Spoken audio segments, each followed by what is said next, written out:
네, 안녕하세요. 오늘은 환자나 보호자분들이 외래 오실 때 많이 물어보시는 질문에 대한 답을 좀 드리려고 합니다. 대부분 이제 간질환이 있다고 제가 얘기를 드리면은 보호자분들이 뒤에 서서 이렇게 저한테 물으세요. 우리 누구누구분 커피 끊어야 되는 거죠? 라고 얘기하면서 저한테 막 이렇게 신호를 주십니다. 그러니까 커피를 끊으셨으면 좋겠나 봐요. 그래서 그 얘기를 바라는 건데, 실제로 커피는 간에 좋을까요? 안 좋을까요? 현재까지 연구 결과를 보면요, 커피는 간 질환과 관련해서는 간 섬유화증의 진행, 즉 간이 굳는 거, 간의 지방증의 발생, 지방간이 생기는 거, 간경변증의 발생, 간경화, 그리고 간암의 발생, 간질환에 의한 사망 모두 낮춰주는 걸로 되어 있습니다. 즉 커피를 드시는 집단이 드시지 않는 집단과 비교를 했을 때 앞서 이야기 드린 그런 이벤트들이 조금 더 낮게 보고된다고 얘기를 드릴 수 있을 것 같고요. 그래서 저는 진료 때 보호자분이 환자분이 그렇게 물어보시면 커피 드셔도 됩니다 라고 보통 얘기를 드립니다. 그럼 그 다음 질문이 뭔지 아세요? 그럼 몇 잔 먹으면 괜찮은 거예요? 라고 물어보세요. 일반적인 연구 결과를 보면요, 커피는 약 하루에 한 잔에서 한 3잔 정도까지는 앞서 이야기 드린 그런 효과들이 모두 있는 편이고요. 다만 이제 이 3잔 넘어가는 많이 드시는 분의 경우에 더 많이 먹으면 이런 효과가 더 좋은가? 그렇지는 않은 것 같아요. 그래서 뭐 연구 결과에 따라 좀 다르긴 하는데 플래추로 이렇게 가는 연구도 있고, 아니면 또 어떤 뭐 아웃컴에 대해서는 이렇게 비례적으로 가기는 하나, 일반적으로는 한 3잔 정도까지는 그런 큰 문제 없이 예방 효과를 좀 볼 수 있다, 이렇게 생각을 해주시면 됩니다. 그러면 어떤 커피를 먹어야 되는가? 조금 더 유기농의 우아한 이런 원두커피, 내려먹는 드립커피를 먹어야 되는가? 아니면 카누 같은 인스턴트 커피를 먹어도 되는가? 디카페인 커피는 어떨까? 이런 궁금함이 생깁니다. 이것도 결론적으로는요, 의외로 3가지 효과가 다 똑같습니다. 즉 원두커피나 아니면 인스턴트 커피나 디카페인 커피나 모두 다 동일한 효과를 내는 걸로 되어 있어요. 의외죠. 디카페인 커피 같은 경우는 예방 효과가 없을 것 같은데 의외로 있다는 얘기는 커피 중에 카페인 외에 뭔가 다른 성분도 간에 대해서 조금 영향을 주고 있구나 라는 사실을 알 수 있습니다. 자, 그런데 여러분, 이런 식품 관련 연구 결과를 소개해 드릴 때 제가 진짜 조심스러운 게 뭐냐면요, 그렇다면 우리는 간을 좋게 하기 위해서 커피를 무조건 이제 매일 약 먹듯이, 영양제 챙겨 먹듯이 챙겨 먹어야 되느냐, 이렇게 생각하실 것 같아서 조금 얘기를 드릴게요. 어떤 우리가 약이나 아니면 음식의 정확한 효과를 알기 위해서는 대부분 무작위 임상배정 연구를 시행을 해야 됩니다. 무작위 임상배정 연구는 한 구는 커피를 먹고 한 구는 커피를 안 먹고 나머지 면에서는 두 분이 다 똑같은 생활을 하고 실제로 커피가 어떤 영향을 보는지를 봐야 돼요. 근데 식품에 대한 어떤 그런 영향, 뭐 커피를 먹고 간암이 발생하는지 이걸 보려면 최소 진짜 한 5년에서 10년 정도 이렇게 연구 기간이 걸리는데, 5년에서 10년간 어떤 환자군을 커피를 아예 못 먹게 한다? 이거 사실 윤리적인 문제도 그렇고 환자분들이 대부분 따라오기가 힘듭니다. 그래서 연구 디자인적으로 일단 힘든 면이 있고요.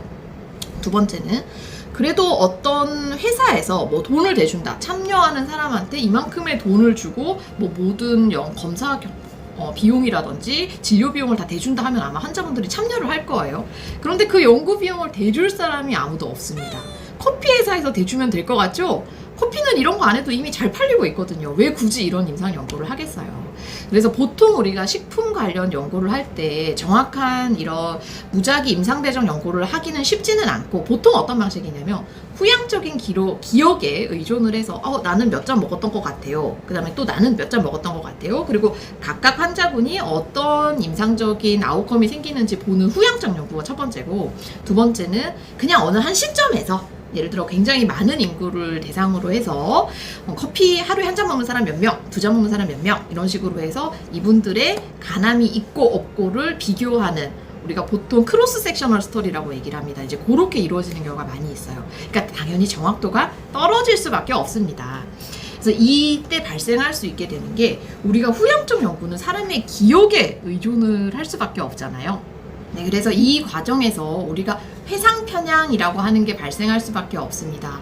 회상편향이라는 거는 우리가 기억이 좀 부정확한 데다가 사람이 질병이 있는 사람은 훨씬 더 어떤 사실을 더 잘 기억하는 경향이 있습니다. 예를 들면 간암을 진단받은 사람은 내가 커피 때문에 간암이 걸린 건가? 라고 생각해서 굉장히 자세하게 과거에 자기가 어떻게 드셨는지를 정확히 기억을 하는 반면에 간암이 없는 분은 별로 신경을 안 쓰니까 내가 한 잔 먹었나? 두 잔 먹었나? 잘 모르고 그냥 이제 체크를 하시게 되는 거예요. 그래서 이런 회상 평양이 첫 번째로 생길 수가 있고, 두 번째는 이런 간 질환의 발생, 특히 간경화, 간암 이런 거는 커피 외에 너무도 강력한 위험 인자들이 많이 있습니다.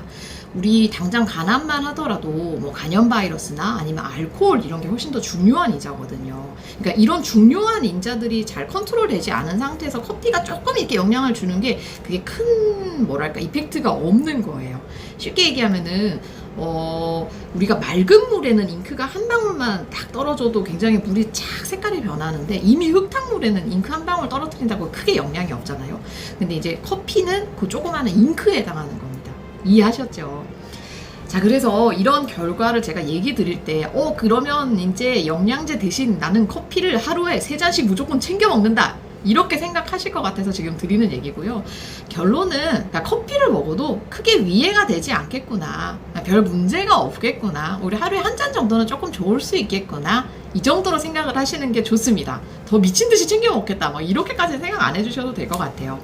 그 농담으로 드리는 얘기인데요. 실제 제 환자분 중에 그런 케이스가 있어요. 저한테 그래서 커피 먹어도 되냐고 물어보셔서 제가 커피 드셔도 됩니다 얘기를 드렸거든요.